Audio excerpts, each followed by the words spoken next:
en Centro Europa, Austria, Alemania, una corriente denominada después corriente racionalista, cuyo principal exponente fue un teólogo llamado Bullmann. Ellos parten de un prejuicio. Todo lo que en la Biblia en general y en el Evangelio en particular es milagroso, todo lo que es sobrenatural, eso es falso y es inventado. Y parten de un prejuicio con el cual leen el Evangelio. Es falso porque no ha podido ocurrir el milagro lo descartan. Es inventado porque la Iglesia tiene, según ellos, un interés en engañar a la gente, un interés dedicado a mantener o incluso aumentar su poder. Todo lo que es, repito, sobrenatural es un invento, es una falsedad y además es una falsedad malintencionada. Naturalmente este es un prejuicio, es decir, tú no tienes fe, tú has perdido la fe en la existencia de Dios propiamente dicha. Si Dios es Dios, es decir, si Dios existe como Dios, es el Creador, es el Todopoderoso, entonces Dios puede modificar las leyes naturales que Él mismo ha creado, porque Él no está por debajo de esas leyes, está por encima. Él es el creador de las leyes naturales, como le responde el ángel Gabriel a la Santísima Virgen el día de la Encarnación: para Dios nada hay imposible. Este prejuicio, repito, que nace de una falta de fe, por eso esta es una interpretación atea de toda la Biblia y en particular del Nuevo Testamento, este prejuicio lleva a negar no solamente todos los milagros del Señor, sino también lleva a negar el gran milagro que es la propia resurrección de Cristo. Bueno, es una lectura atea que al final deja en pie únicamente la solidaridad, es decir, aquellos gestos que significaban, desde el punto de vista meramente humano, un acto bueno. En este caso concreto, una interpretación atea del milagro de la multiplicación de los panes y los peces diría que allí lo único que ocurrió fue que un muchacho tenía 5 panes y 2 peces, decidió generosamente, solidariamente, ponerlos en común, y después los demás, que al fin y al cabo algo tendría cada uno, ¿verdad?, pues los demás hicieron lo mismo. Cada uno tenía pensado comer él. Después, naturalmente, viendo el gesto generoso de este muchacho, decidieron también ellos sacar de sus respectivos zurrones y morrales lo que tenían. Y al final no solamente hubo para todos, sino que sobró. Esta, repito, es una interpretación, no digo simbólica, sino claramente atea del milagro de los panes y los peces, porque descarta el milagro. Es cierto que un muchacho puso en común lo que tenía. No sabemos si lo puso en común gratis et amore o lo puso en común porque los apóstoles le pagaron. No lo sabemos, tampoco lo explica el texto. Puede ser perfectamente esta versión. De hecho, en el texto que he leído no dice ni siquiera la existencia de tal muchacho, sino simplemente los apóstoles dicen: tenemos esto. Bueno, en cualquier caso, aunque el muchacho hubiera puesto en común esto como gesto de solidaridad, y aunque es posible que de los 5.000 hombres, más las mujeres y los niños, alguno tuviera también algo, es normal, es lo lógico, el milagro se produjo. Si no se hubiera producido el milagro, primero estaríamos, y es lo que hacen ellos, ante una gravísima acusación hacia el evangelista, los evangelistas y hacia la Iglesia. La acusación es demoledora. Ustedes, evangelistas, apóstoles, ustedes son unos embusteros que además buscan con el engaño hacer negocio. Esta es la acusación y no hay otra. Reducir este milagro en particular y el resto a gestos de tipo solidario o simplemente mentiras es una acusación contra nuestro Señor, contra los apóstoles, contra los evangelistas, que yo personalmente no estoy dispuesto a aceptar. Nadie miente para que te crucifiquen, Nadie miente para que te persigan, para que te torturen. Si mientes es para evitar que te caiga encima algo que has hecho, o bien es para hacer un negocio. ¿Dónde está el negocio? ¿Qué negocio hizo San Pedro, que murió crucificado boca abajo?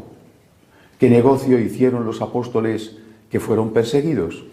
¿Qué negocio hizo Jesucristo, que murió torturado y crucificado? Es decir, la acusación de que todo el Evangelio es falso, porque todo está basado en mentiras, y que únicamente se pueden salvar algunas cosas sueltas y aisladas, que es la acusación racionalista del siglo XIX, y que no ha dejado de ser hecha por sacerdotes con muchísima frecuencia y por otros, esa acusación es ofensiva para nuestro Señor y para la Iglesia. Repito, parte de un prejuicio. Tú no tienes fe. Esta es la realidad. Si tú no tienes fe, ¿qué haces siendo cura católico? O más. Si el problema está en ti, el problema está en tu mirada, el problema está en que ya no crees en Dios nuestro Señor, en el poder de Dios y en el amor de Dios. Ahí está el problema. Yo no estaba allí el día del milagro de los panes y los peces. Naturalmente yo creo en el Evangelio y creo en la Iglesia y creo en alguien que nos cuenta esto y que después le persiguen y él acepta morir torturado antes que negar la existencia de los milagros de la resurrección de Cristo, que es el gran milagro. Yo creo en esto. Pero además la lógica me dice que cuando a continuación, como veíamos en el Evangelio de ayer domingo, tiene lugar la huida de Jesús porque quieren hacerle rey, vamos a ver. Si lo que se ha producido allí es un gesto de mera solidaridad, ¿por qué quieren hacerle rey? No tiene ningún sentido. Quieren hacerle rey porque ha logrado sacar de ellos lo mejor que tienen y ha logrado que ellos pongan en común sus posesiones. Ese podía ser un motivo de aplauso, pero en el fondo sería el aplauso hacia ellos mismos. ¡Qué buenos somos! No se justifica que quieran hacerle rey. Cuando el Señor se encuentra con ellos, que ha huido de ellos y le buscan, ¿qué les responde? Os aseguro, me buscáis porque habéis comido pan hasta saciaros. Signo claro de que el milagro sí había ocurrido. No, dice el Señor, me buscáis porque he conseguido que vosotros seáis buenos. He conseguido que vosotros seáis solidarios. He conseguido sacar de vosotros la bondad que estaba escondida en vuestro propio interior. No es precisamente un motivo por el cual Jesucristo tuviera que huir. Al contrario, después de aquel intercambio de bienes, Jesucristo tendría que haber dicho, me quedo con vosotros, que sois por fin estupendos. Por fin he logrado lo que buscaba, que seáis capaces de amar. Ese no era un motivo de huida. Y desde luego no era un motivo de rechazo o de regañina cuando ellos le buscan y lo encuentran. Ahí se ha producido un milagro. Solamente tu falta de fe te lleva a negar la existencia de ese milagro. Incluso, repito, hasta tal punto estás previamente ciego que te niegas a ver lo que es evidente. Le buscan porque han comido pan hasta saciarse, es decir, porque se ha producido el milagro. Y el propio Cristo se lo echa en cara y les dice, lo que tenéis que hacer es buscar el reino de Dios, es decir, buscar la verdad, buscar la santidad. Le están buscando por interés. Luego, entonces, sí se ha producido algo que generaba su interés, que generaba su negocio. Además, hay otra cosa que hay que decir. Pobrecitos, porque no se puede emplear otra palabra, a pesar de que ellos, no sé si consciente o inconscientemente, nos insultan e insultan a Cristo, a los apóstoles, a los evangelistas, llamándoles embusteros, llamándoles negociantes, haciendo su lucro, engañando a la gente. A pesar de todo hay que decir, pobrecitos, no tienen fe. Y se ve que es que además, pobrecitos, nunca han experimentado ningún milagro. Pobrecitos. Yo los he experimentado, yo no digo que yo los he hecho, los he experimentado y los he visto. Y he estado con gente que ha experimentado y recibido los dones extraordinarios del Señor.